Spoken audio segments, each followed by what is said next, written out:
I'm Doug Lapp, your town administrator here in Rockland.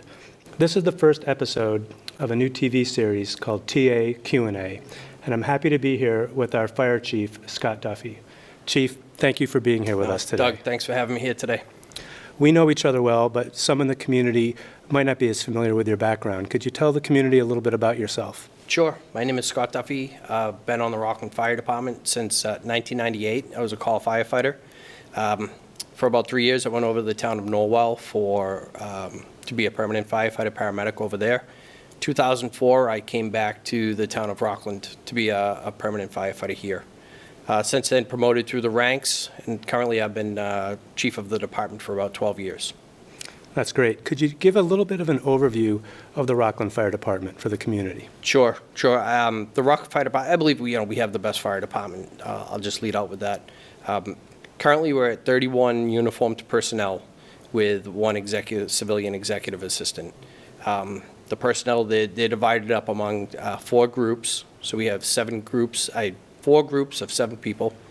They operate the ambulance, the engines. They respond on all the calls.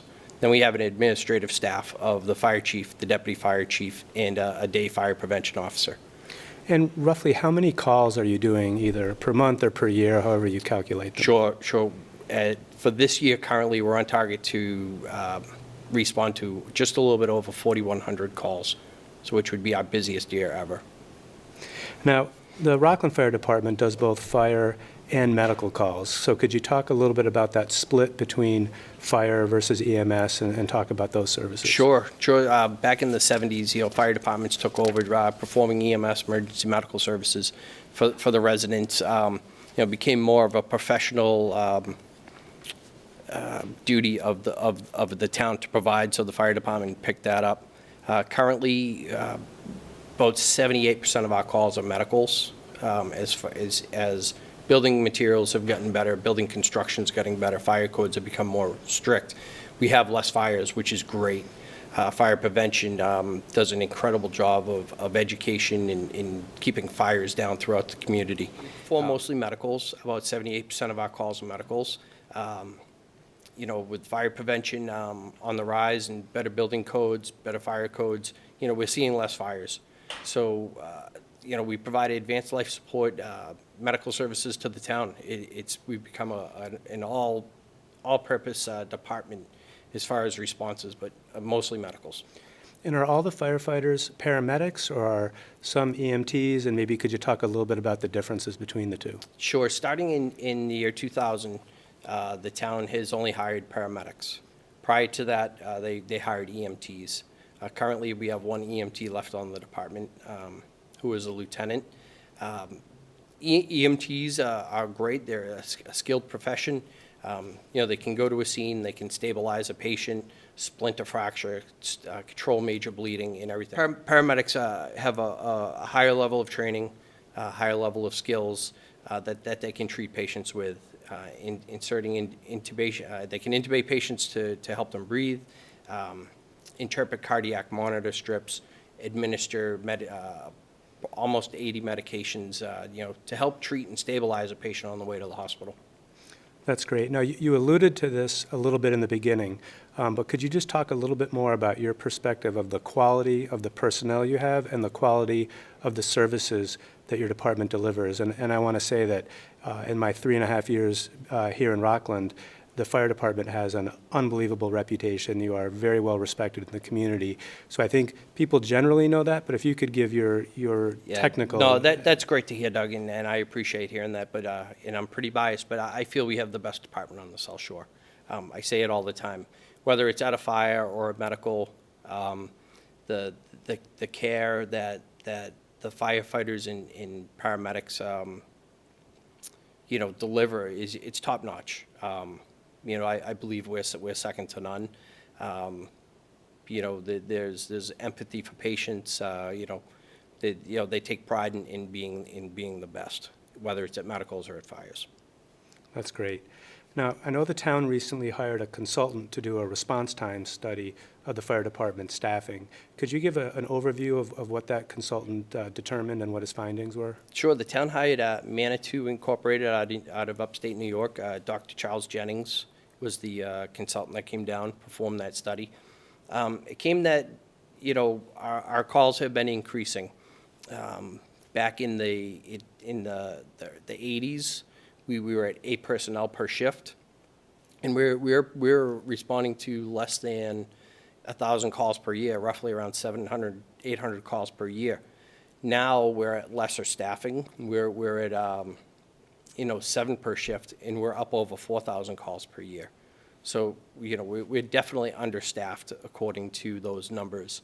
Also, with the increase of calls, you know, the town has expanded. The town's being built out. You know, it's taking a much longer time to reach the outer edges of town where a lot of our calls are occurring now. And could you give a brief history of your current fire station, when it was built, when renovations were done, and if you want to tie in also any of the findings that Dr. Jennings had about the current station, that'd be helpful too. Sure. The current station was built in 2 phases. The first phase was constructed in 1939.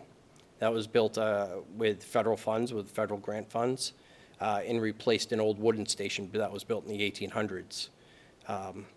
That station was sufficient until, again, you know, for 40 years later, as our services increased, a newer station was required.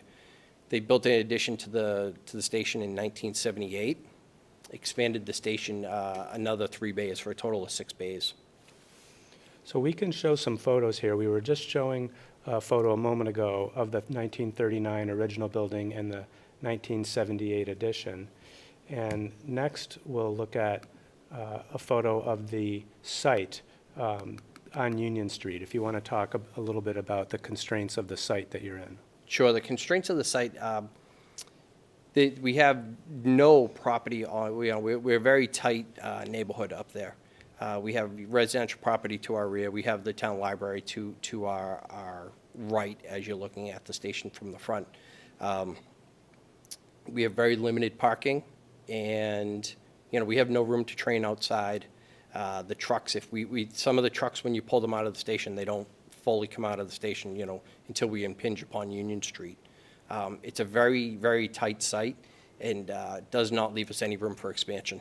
So next we have a photo of the Ready Room. Can you talk a little bit about that space and what some of the constraints are? Sure. So the Ready Room, it's just kind of an area where the firefighters, you know, they come in the morning, they talk to the ongoing shift, they discuss, you know, if there's any equipment broken, what calls they've been on, just update each other as shift changes. They also use that area for breakfast, lunch, dinner. They're there for 24 hours, so, you know, essentially they're living at the station. It's just kind of a room where, you know, they sit, they do some training back there. You know, a lot of discussion occurs back there. And it's a place for them to be as their work over the day has, you know, eased. They've gotten all their house chores done, stuff like that. They wait for calls, and that's kind of the area that they stand by in. The room is, you can see, I mean, it's an older table. There's actually van seats that they use as you know, as seats for the table, which you know, we've looked at trying to replace them, but you know, they're kind of partial to those, so they don't want to get rid of them for the comfort. But the big thing is that area is right in the middle of the fire station. Diesel fumes from the trucks, dirty, contaminated gear that, you know, when we go to a fire, we get covered in contaminants. We bring that back, you know, obviously we wash and we decontaminate our gear, yet it still has off gases and there's still contamination and dirt within that. In that Ready Room where those firefighters, you know, hanging out, it's contaminated and it's been proven to be not good for their health. And that's obviously very important. Yes. Next are some of the sleeping quarters, if you could talk about some of the issues there. Sure. So the sleeping quarters throughout the station are divided into 2 large bunk rooms for most of the personnel. Very tight quarters for everybody. Everybody, you know, does have their own bunk, which is nice. However, you know, you're within arm's reach from possibly, you know, having to sleep next to somebody on duty. That became a big issue with COVID. as we had to social distance, and, it became a lot to rearrange those rooms to maintain social distancing, which I believe, any contamination of COVID amongst the firefighters most likely occurred during those times, during those sleeping periods. There are 4 older bunk rooms that senior personnel have, more of a private area, but still, again, still a shared space many times throughout. So we were hoping, with a new facility that while we would still have a bunk room concept, it would be lesser people per bunk room. And I imagine having female firefighters as well, you'd want to have separation between male and female firefighters. Absolutely. In that, we do not have at this time. We have recently hired 2 female firefighters, which is great for the department. And in order to maintain and help maintain some of that privacy and separation, we're using cubicle walls, like an office cubicle, to create those separations. So next we have, I'll let you describe these next photos. This is a photo of how tight the fire station is. So along the exterior walls of the fire station, we have lockers, like personnel lockers for uniforms, toiletries, everything. And then we also have our gear lockers where we hang our fire coats, fire pants, boots, and helmets. As we pull trucks in and out, equipment has gotten so much bigger that there's very little space for anything now. So to get to lockers or gear lockers, people would have to shuffle in between those spots to get to their gear. There's probably only a couple feet to slide in to get your gear and to change out all your equipment. And I imagine, in addition to a convenience factor, I assume there are some real safety concerns with the lack of space between the engines and the gear. There is absolutely. Gear falling out of a locker could get crushed by a vehicle as it pulls out. As vehicles back in, they're bringing in contaminants, they're bringing in dirt, diesel exhaust. All that diesel exhaust is getting embedded into the firefighter turnout clothing. The dirtier the gear, the more risk of burns, and just that the fibers deteriorating where they're no longer effective during a fire. Here's a photo of the lockers. If you could talk a little bit about that space and where it's located and the issues there. Sure. So this is a photo of our locker room area that's located on the first floor. That's right off of the ready room. So this locker room is comprised of maybe 10 or 12 larger lockers with numerous other smaller lockers. They're divided amongst the personnel, and this is where a lot of people are keeping toiletries, changes of clothing, and it's nowhere near a bathroom facility. It's right out in the it's open. It's exposed to, again, all those chemicals that we've been talking about earlier. So it's not ideal for really maintaining what you would want, or making it easy to bring your toiletries up and down to a shower facility. And then next is a photo of the kitchen, and it kind of speaks for itself, but Yeah. if you want to add a little It bit does. there. I call this our Brady Bunch kitchen. It's a great shade of 1970s orange. The firefighters do, as I said earlier, breakfast, lunch, and dinner. They work 24-hour shifts, so they do cook. It is one big family, so somebody's always cooking up there. That kitchen might have been suitable for for family back in the 1970s, but not for trying to cook for 6-7 people on duty, especially firefighters who like to eat. I think it speaks for itself. And then lastly, we have a photo of some of the vehicles out in the front of the station, and if you could talk about the issues in this picture. Sure. I think this goes back to, as I was saying earlier, is, we don't have room to pull all the fire trucks or pull apparatus out onto the front of the fire station, onto that ramp. It's just not deep enough. If we wanted to work on a truck or to work on, let's take the ladder truck. If we wanted to put the ladder up into the air to train on it, we have to go to a remote location away from the station. To the Rockland Plaza, the Calvary Chapel parking lot. They've been very accommodating with us, allowing us to train there and to put the ladder up. We just don't have the space to do that training right at the station, which it'd be nice to have. And as you were talking about earlier, you can see with the ladder truck here sticking out completely over the sidewalk into the roadway.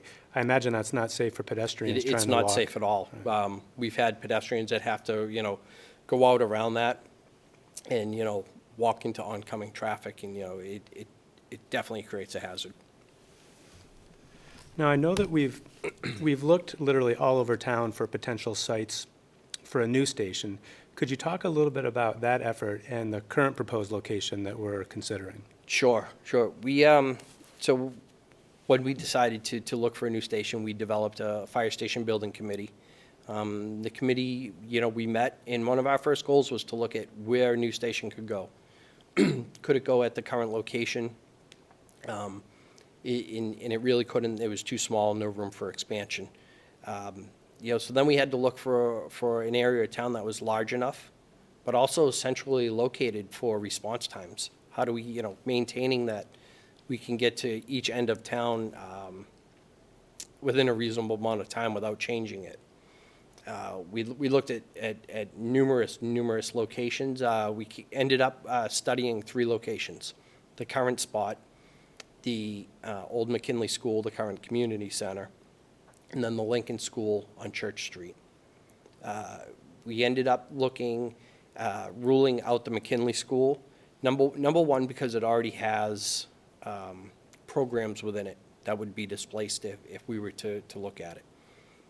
Number 2 is that building is on the National Historic Register. It's a landmark, so doing any renovations or demolition would be very hard to do with that. It could be done, but it would take a lot to do. And then we looked at the Lincoln School, the site.